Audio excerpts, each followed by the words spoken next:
Hey, what's up? I hope your coffee is warm and welcome to the first top 10 most popular commanders of this year, of January 2026. There are some changes, I already saw that, which I'm a little bit sad about. There are some that are maybe a little bit familiar. We're gonna start with the best, as always. And we're gonna start off with Azula. Once again, number 1, as opposed to last time. It's the second time she's in the top 10, so we'll talk a little bit about some cards that would go really well with her. So first of all, cards like Big Score are great, because you can cast them during your combat phase. You only have to pay the additional cost of discarding once, and the copy doesn't need you to discard another card. Then you draw 4 cards and get 4 treasures, making this essentially free. I mean, that's girl math, if anything. So another card that would go really well with Azula is this one, the Stormkiln Artist. It works really well here because you need to do kind of a combo. So adding a treasure for every spell you play would help you get even more mana for playing your big score. So that's the previous card. You would get 5 mana back. But even more, Magecraft triggers on copies of instants too, which gives you 6 mana back, netting you 2. Also, any 1 or 2 cost instant or sorcery will be free with Stormkiln Artist out. Isn't that amazing? And he's just a cool dwarf with nice glasses. I like his glasses. I couldn't get to the name, but I really like his glasses. And then, last but most certainly not least, the High Fae Trickster, or anything that works with Flash, is also great, because Azula's abilities don't only work with instants and sorceries, they just need to be played at instant speed. So casting a creature lets you a copy of it, and playing Stormkiln Artist with Flash while Azula's attacking gives you 2 of them. And playing Big Score with 2 artists out would net you 4 extra mana. So that would be the Stormkiln Artist. Just in case you're confused. And just about Azula as a whole, I really like her. I think she's cool. She's a girl boss. She's already been number 1 for 2 editions of the most popular commanders in a row, and I think she deserves it. She deserves the world. Okay, up to number 2. There we go. It's Toph, the first Metalbender. It's the second time she's in the top 10, staying in second place as well, so she didn't gain anything, but she didn't lose anything either. Which is why, just like with Azula, we have some good cards that would really go well with the first Metalbender. She makes artifacts into lands that cannot necessarily tap for mana. Then at the beginning of your end step, you can create you can animate lands, including those that were artifacts. Meaning you turn them into land creatures with 2+1 counters on them, or you grow one that already was a creature with 2 more counters. They will also return to the battlefield once they die. So that's actually really nice. Kind of recycling, if you will. Okay, so for some cards that go really well with Toph, first up is Ichor Wellspring. I really hope that I pronounced that correctly. Ichor Wellspring? Ichor Wellspring? Lacor Wellspring? No, I'm just kidding. First of all, cards like this one, Ichor Wellspring, artifacts that do stuff when they enter or are removed. So you play this card and then draw a card, and then you earthbend them, then they die. So you draw a card and then they return, so you draw another card. So this is really good to kind of like mill that, mill a lot of cards, I would say. Then next up, and I think probably the most iconic one to pair with Toph is Boomy. Other earthbending cards, of course, will work well, but Boomy, He's crazy, and I like it. He goes really well with Toph. Of course, it's been designed that way as well. He earthbends 4 when he enters, and when he deals damage to a player, you get another combat with all of your lands, which is really nice. I like that. And then third of all, Evolution Sage. It's especially good because it gives all of your earthbent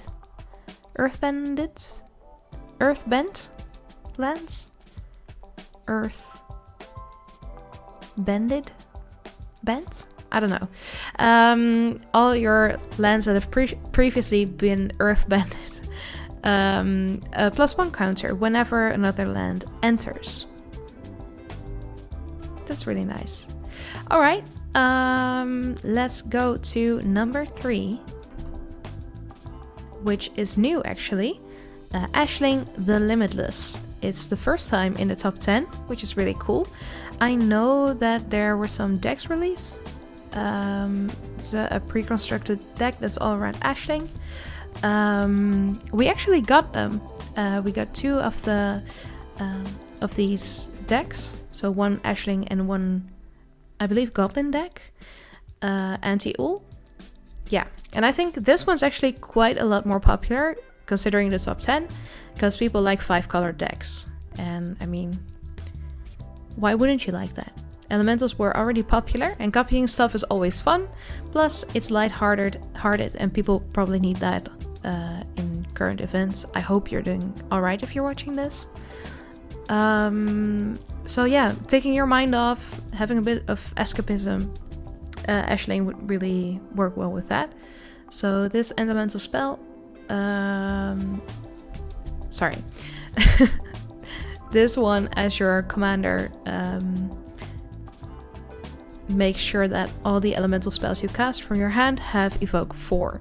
So if you cast a spell for its evoke cost, it's sacrificed when it enters. Whenever you sacrifice a non-token elemental, create a token that's a copy of it, and the token gains haste until end of turn. At the beginning of your next end step, sacrifice it unless you pay 1 of each mana color. Which I think is really cool. I like Ashling. I like the deck as well. We haven't really played with it yet, but hopefully later today. So yeah, very well deserved. Might even gain some more places next month. I don't know. It kind of depends on how popular Ashling will get, but I really like them. So yeah, it's nice. On to number 4. It's Azula once again. It's been in the top 10 for 8 times now, so this is the 8th. Azula fights with restraint and precision, and we've kind of made a backstory, like a mythology kind of thing, of analysis of Azula. So you could say Azula fights with restraint and precision rather than brute force, which kind of goes well with the goddess Artemis, which is the goddess of the hunt, whose power lies in accuracy, control, and then intention as well. Azula operates independently and follows her own moral code, which also fits with Artemis. She's a sovereign goddess who answers to no authority and embodies self-rule, especially for women. So that's pretty cool. Azula protects others while keeping emotional distance, which Artemis also kind of does. She safeguards the vulnerable but maintains sacred personal boundaries. And then Azula uncovers hidden truths and exposes danger before it strikes. And Artemis's moonlight reveals what lurks in darkness rather than comforting it. So Azula is even more connected to the moon too, which goes really well. And then lastly, Azula sacrifices personal comfort for knowledge and responsibility, which once again goes really well with Artemis, who represents disciplined devotion to purpose over personal desire. So this illustration would be maybe a bit of a hybrid between Azula and Artemis. So you can really see the goddess of the hunt right here. Which I think is really cool. Alright, on to number 5 is Maralen, Fae Ascendant. So this is actually the first time that Maralen is in the top 10. So we're kind of researching why it's popular. And this one's from the new set, but not from a commander pre-con deck. So it's not in the pre-con deck, but it is new. It feels unique, combining elves and fae. I personally have not seen that before. Plus, stealing from your opponents always feels like evil, but in a good way, which this card kind of does. So whenever Maralen or another elf or fairy you control enters, exile the top 2 cards of target opponent's library. So I can imagine that feels like evil in a good way. You can even cast spells for free once you have enough fae or elves on your battlefield. Yeah, I like it. It's very nice. And very understandably so in the top 10. I can also see this one gaining a bit more spaces in the upcoming weeks, maybe. Alright, off to number 6. Damn, we're going fast. Am I going too fast? So, this is the other commander from the precons that we also got recently. It's Auntie Ool. So, like I said, it's the second commander from the precon decks, and it makes Auntie Ool popular enough for the top 10, coming in slightly lower than Ashling, who came in at number 3, I believe. People love goblins. Honestly, me too, but that's not what this commander is about. It's about draining your own creatures and drawing cards because of it, which feels a bit wicked, maybe. It's a classic Witch of the Woods deck, where you're building many complicated layers in your deck to accidentally combo off with. It's fun because the effects feel random after you've built up enough of your deck. I like it. I really like goblins, but I have to say I agree that Ashling to me looks a bit cooler, maybe. Even though I really like this artwork, I think it's very refined. I think it's really cool. Auntie Ool is also quite funny as well, with the tongue out and everything. I like it. Alright, on to number 7. It's Teval, the Balanced Scale. It's already the 6th time that Teval has been in the top 10, and even gained 2 spots as many Avatar characters fell off, or commanders fell off the top 10. So we were thinking maybe Teval needs a really nice sidekick that preferably works with milling, land combos, zombies, but that might be a bit too much, but we have some ideas. So the Gitrog monster would be the perfect side character, or like the great right hand to Teval. Teval? I'm so sorry. So this guy, he helps you draw a card whenever you mill a land.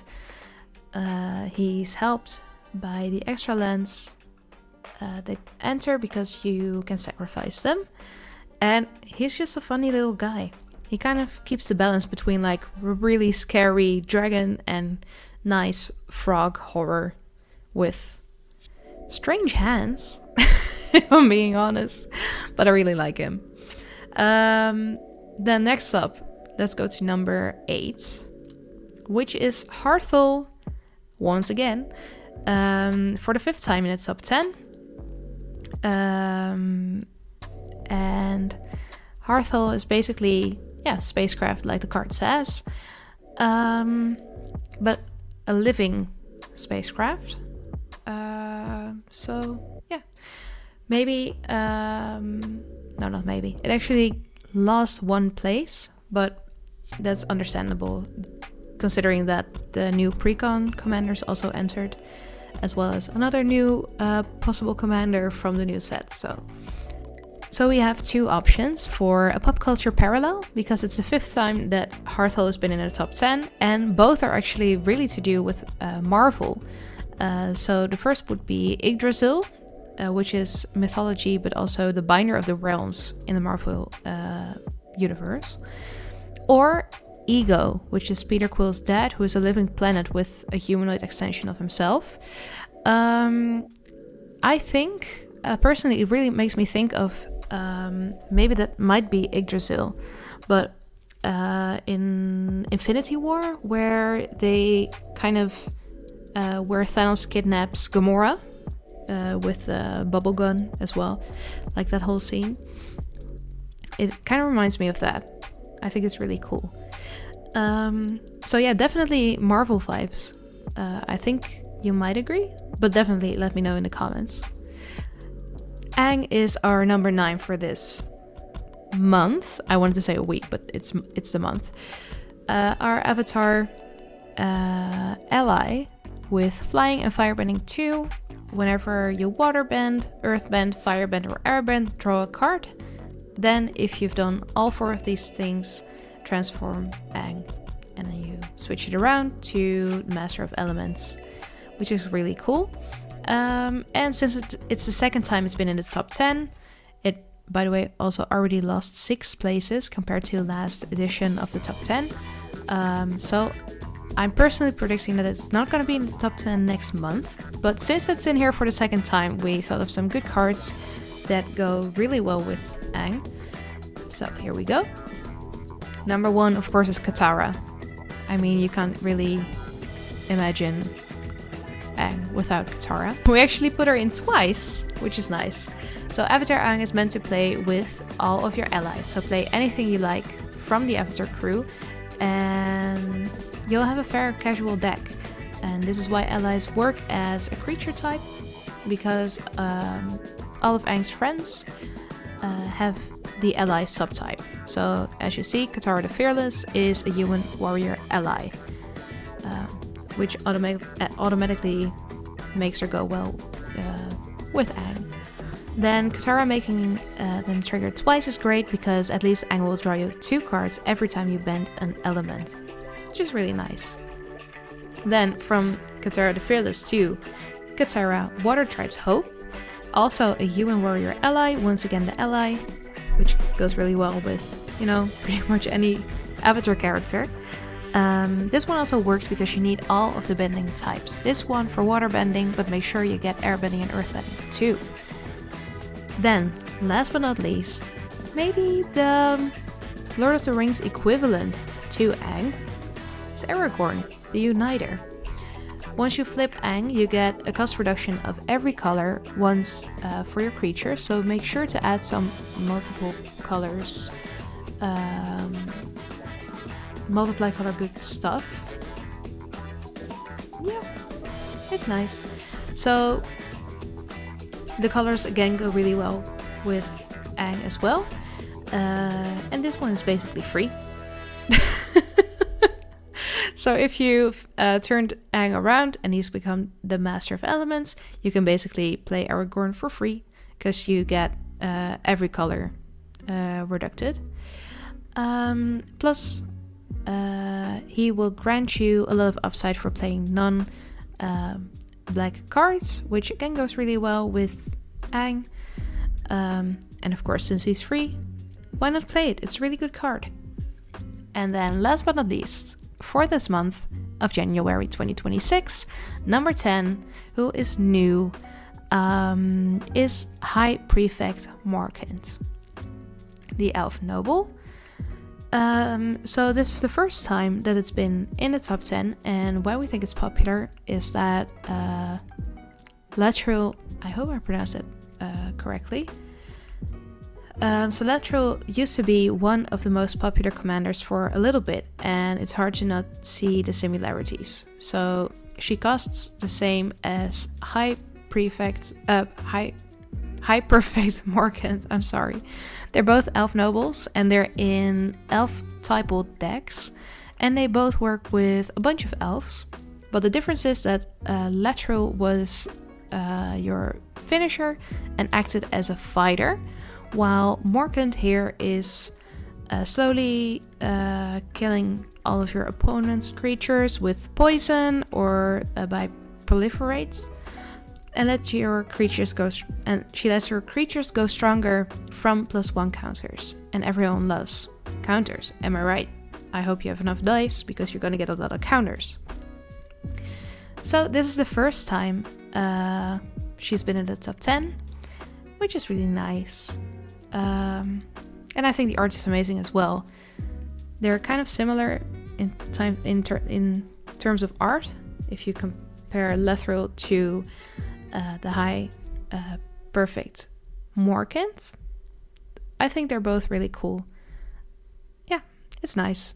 So this was it for the top 10 of January. Thank you so much for watching. Definitely consider subscribing, because this is not my channel. I'm just here every month to talk a little bit about the top 10 of the month. But definitely consider subscribing, because a lot of hard work goes into this channel. So thank you so much in advance. And I hope you have a lovely day. I hope your coffee is still warm, or that maybe you've drank it all up and enjoyed it. And have a lovely day. Thank you so much for watching, and bye-bye.